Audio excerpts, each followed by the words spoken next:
I struggled all day today trying to figure out the best way to spin this, the best way I could convince myself that there was good news somewhere in this thing.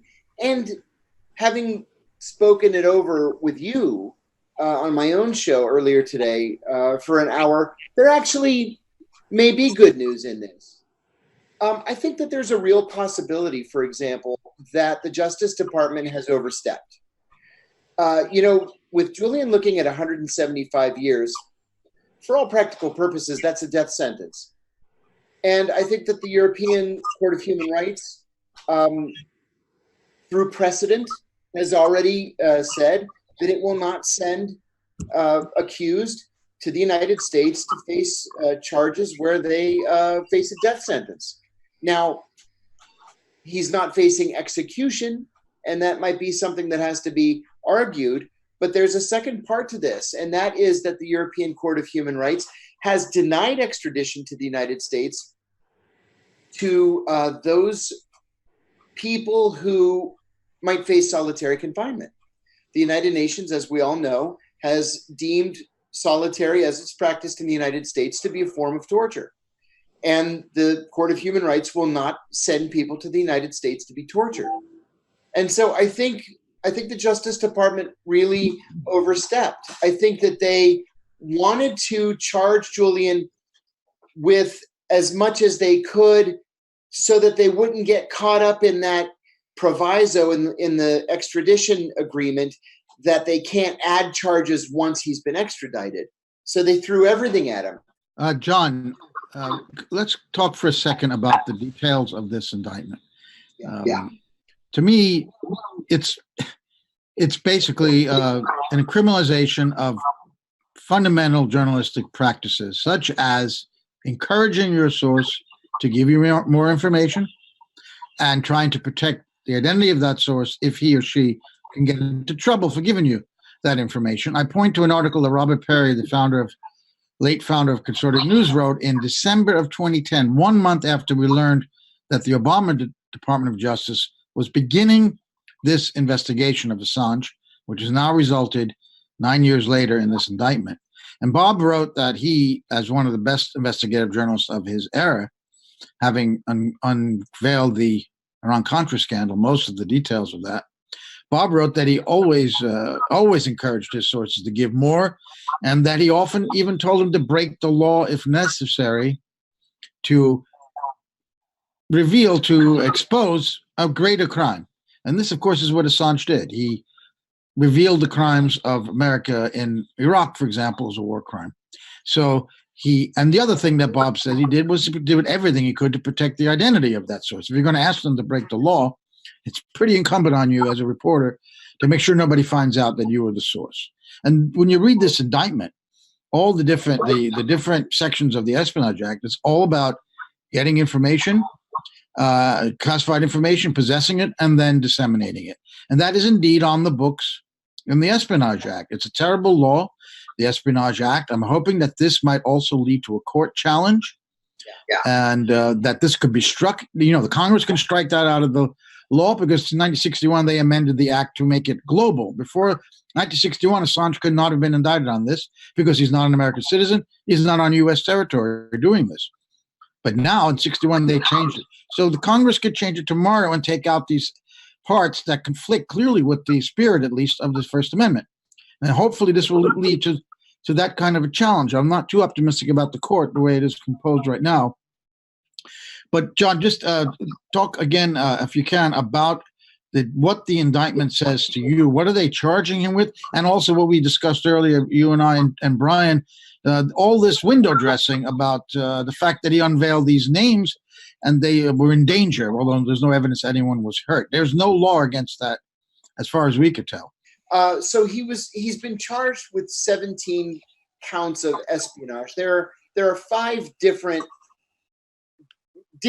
being the operative word, crimes within the Espionage Act.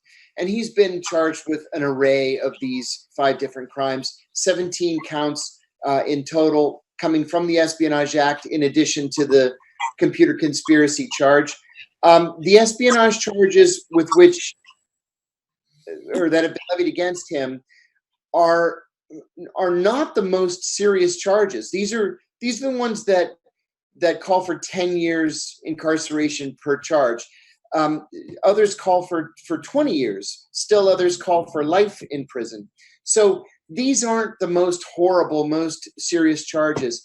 And when there are multiple charges like that, they're meant to run concurrently in the event of conviction. Okay, so that aside, you and I talked earlier today about window dressing, and this is something that bothers me very, very much. What the government has done in this indictment is they've thrown the kitchen sink at him, and they've included a great deal of information that very simply does not constitute a crime. For example, in the indictment, the Justice Department goes on for many pages talking about the notion that, or the fact that, Julian exposed the identities of what they call sources in the indictment, thus putting them in danger. Now, the reason I'm so upset about that is that there are several things wrong with the accusation. First of all, they weren't sources, not in the legal sense of the word. And we know that because Julian was not charged with violating the Intelligence Identities Protection Act. What these were people who U.S. diplomats or military officials had encountered. They offered up something that was interesting. The recipient of the information put it in official channels and sent it back, and Chelsea Manning eventually sent it to WikiLeaks. So I mentioned to you earlier today, Joe, that in many cases, or at least in all the cases where the document released was a State Department document, this is a situation where a U.S. diplomat met with someone, a foreign national, and reported it back to the State Department and said, "I met with so-and-so, parentheses, please protect."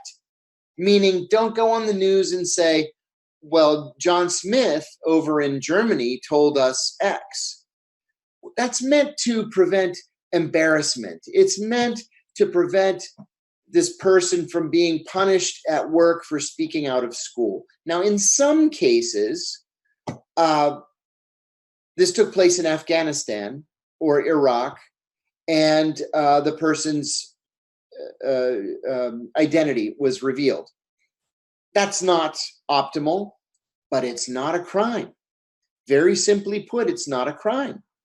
And so, besides the fact, and I'll let you talk about this, Joe, besides the fact that Julian released that information on purpose to give those people a heads up that the Guardian was going to blow their identities, and that way they had a chance to protect themselves. Now, even the Justice Department doesn't say that any of these people had anything happen to them, besides the embarrassment of WikiLeaks acknowledging that they were working with the U.S. government.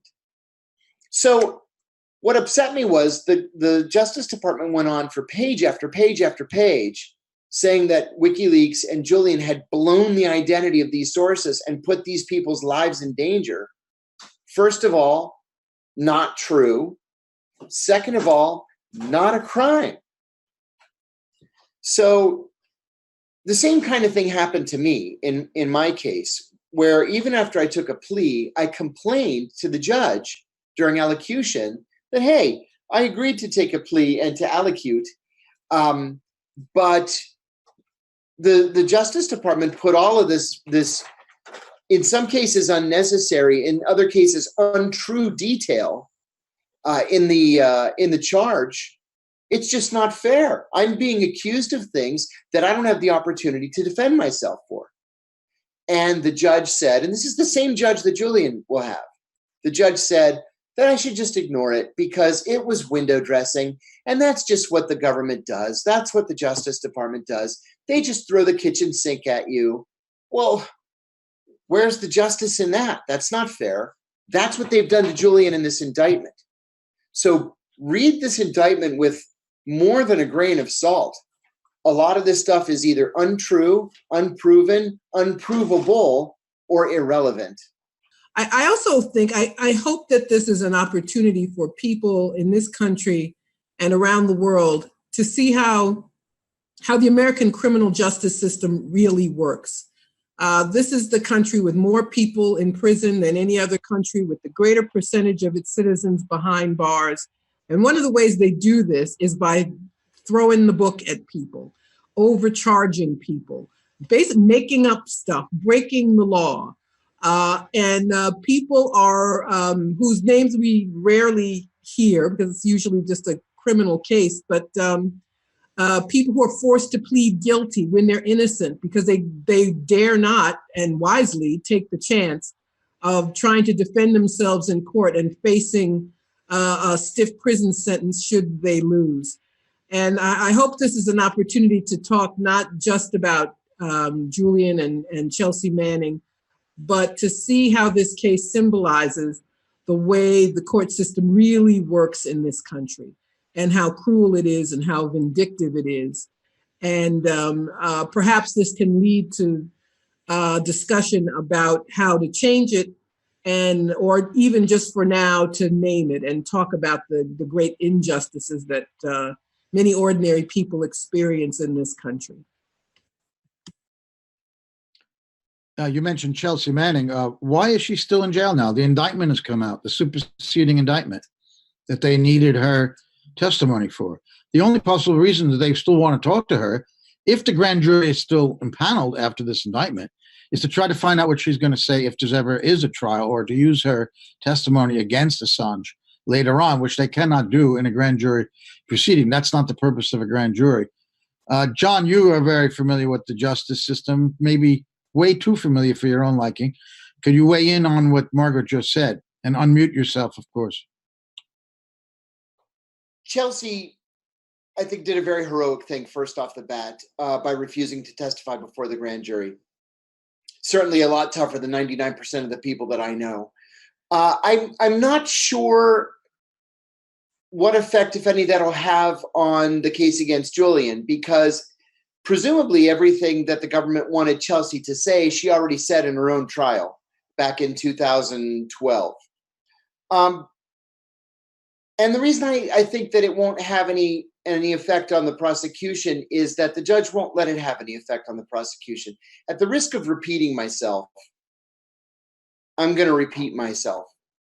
And I'm going to talk for a minute about the Eastern District of Virginia and Judge Brinkema. This is Leonie Brinkema. Leonie Brinkema is a Ronald Reagan appointee to the federal bench. She was elevated by Bill Clinton. She has a reputation as being a hanging judge. And I don't say that just because she was my judge. I say that because nobody ever wins in her courtroom, ever. You know, she has this habit, too, of passing down sentence and then looking at you almost mockingly and saying, that sentence is fair and appropriate. When I was sentenced, there were at least 35 people ahead of me to be sentenced. What they do is they say you have to show up 11 o'clock on Thursday for sentencing. Well, they tell everybody to show up at 11 o'clock on Thursday. And so it's you and 35 other people, almost all of whom are there on drug charges. So I was last to be sentenced on purpose because the media was there. And I watched her ruin the lives of 35 families in front of me. Almost all of these people that she sentenced were undocumented immigrants. And so what she did was she sentenced them to hefty sentences for having a little bit of weed at the Iwo Jima Memorial, getting caught in a stolen car crossing a state line. So she was handing out sentences of 5 years, 10 years, 20 years to be followed by deportation. Well, all of these guys were there with their families, and their wives are crying and their kids are crying, and they're clinging on to their dads as the bailiffs are pulling them away and cuffing them and then taking them into the holding cell down in the basement. I watched her ruin every one of those lives. And with every single one of those sentences, she looked at those families as they were screaming, recognizing this was the end of their family. She looked at each one of them and said, that sentence is fair and appropriate. And that's exactly what she said to me when it was all done.